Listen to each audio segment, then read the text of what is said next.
Hey friends, welcome back to Acre Homestead. Today we are going to go on a journey to learn about an ingredient that we use every day. It's essential for life and it often gets overlooked because it's one of those things that you just take for granted because it's always there. I take a lot of pride and effort in growing the produce that I grow. This is almost emotional. I can't believe I grew this pumpkin. It's kind of silly that I'm getting a little emotional about this pumpkin.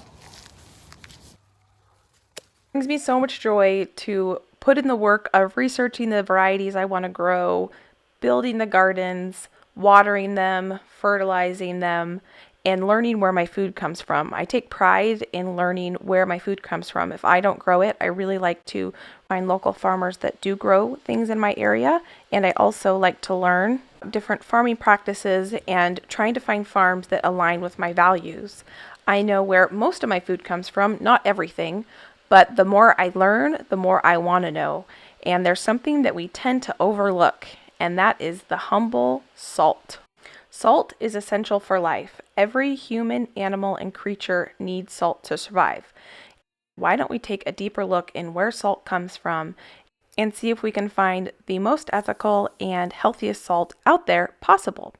Just like I take pride in this steak, I know who grew it, I know exactly where the animal lived, and I want to be able to take pride in as many of the ingredients I use in my kitchen as possible. I grew the sage that's in this pan, I grew the garlic, I know where the steak came from. Let's see if we can dive in and find out the people that produce the salt that we consume every day. So buckle up, because we are going to take a trip to Utah. In prehistoric times, there was an inland sea covering what is now known as Redmond, Utah, and the sea was called Sundance Sea. That sea is gone now, but the remnants of a large, pristine, underground salt deposit remains. We are going to meet Howard Bouchard, a third-generation salt miner, who is going to take us on a tour of the Redmond mine. I graduated high school. I started here full-time at 18 years old, and I've done a lot of different things for this company, but I have never been employed by another company 34 years later. Still loving it.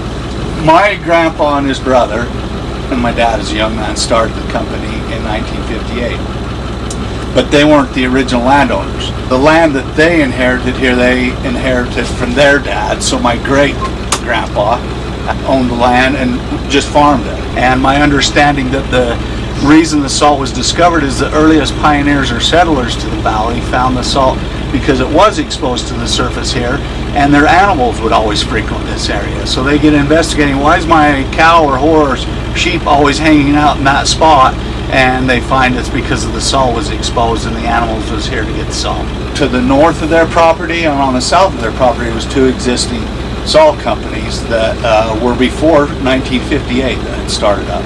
My grandpa and his brother took over the land from their dad, started farming. My great-grandpa's advice to them at the time as young men was, don't try to do anything with the salt or you'll lose your shirt.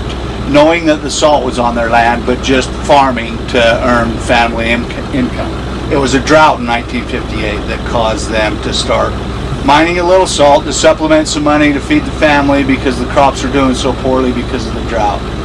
In the 60s, they bought the oldest salt company out, and in the early 80s, we bought the other company out, and then so they didn't lose their shirt. They did quite well, in fact. We are headed off to the mine. This tour is going to take us about 750 feet below ground. On the way to the mine, we pass 4 solar arrays. Redmond is the only mine in the U.S. that uses 100% solar renewable energy. We are going to talk about the salt history of this region and the mine itself.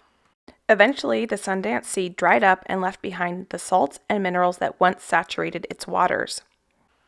The minerals were perfectly sealed and protected with a combination of volcanic ash and bentonite clay, because they were laid during the Jurassic period long before plastics and other modern pollutants existed.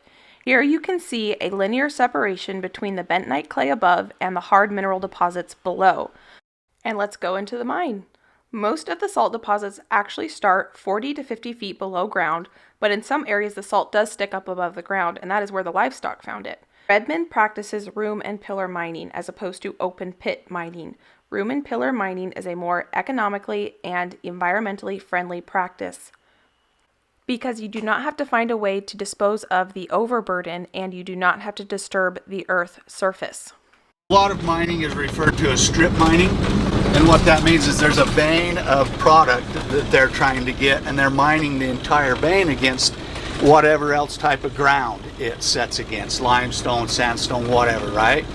Picture this as a solid mountain of salt under the earth, and we're carving tunnels around in it, but everything we leave behind is to shore the structure of the mine up, but is the same as what we mined. It's still all the same salt, just leaving it for stability.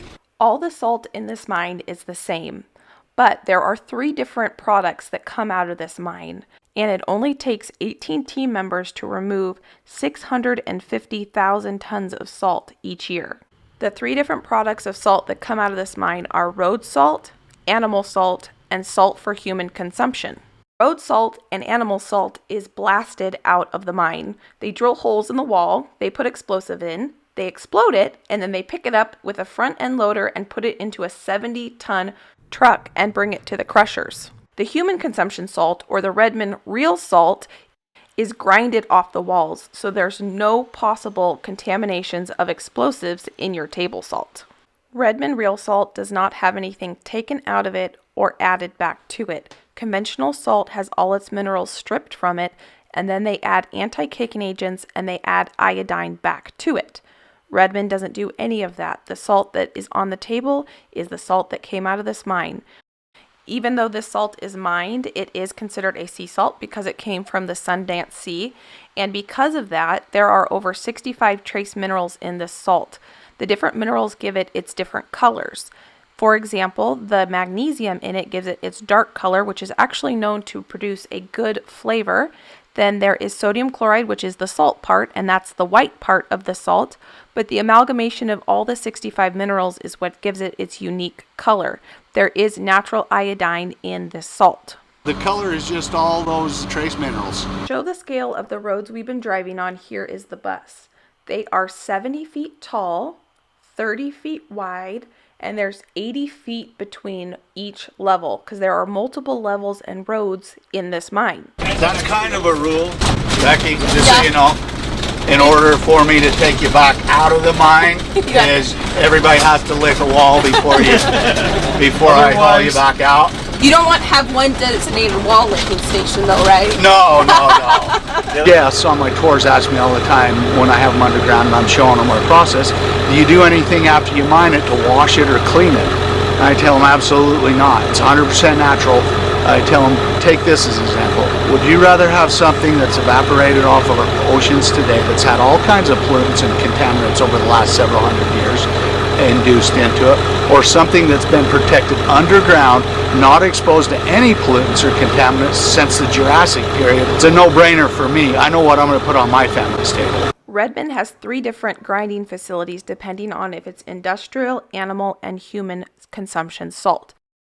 This is the facility that produces the Redmond real salt for human consumption.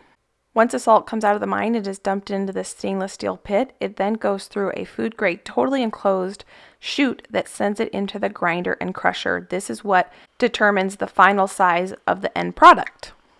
These stainless steel chutes bag the salt up into 1-ton bags. These white bags are then shipped to the packaging facility where they are packaged and shipped directly to your door. I hope you enjoyed this tour just as much as I did. I love learning about where my food comes from, and this is just another one of those things that I now know where it comes from. I can visualize it every time I'm in the kitchen cooking with it, and I just love that. If you're interested in checking out this salt, I will leave a link down in the description box. There is salt for just about everybody: hunters, livestock, and human consumption salt. And we all know we cannot survive without salt. If you guys enjoyed this, please give it a thumbs up, and I can't wait to see you next time. Bye, guys.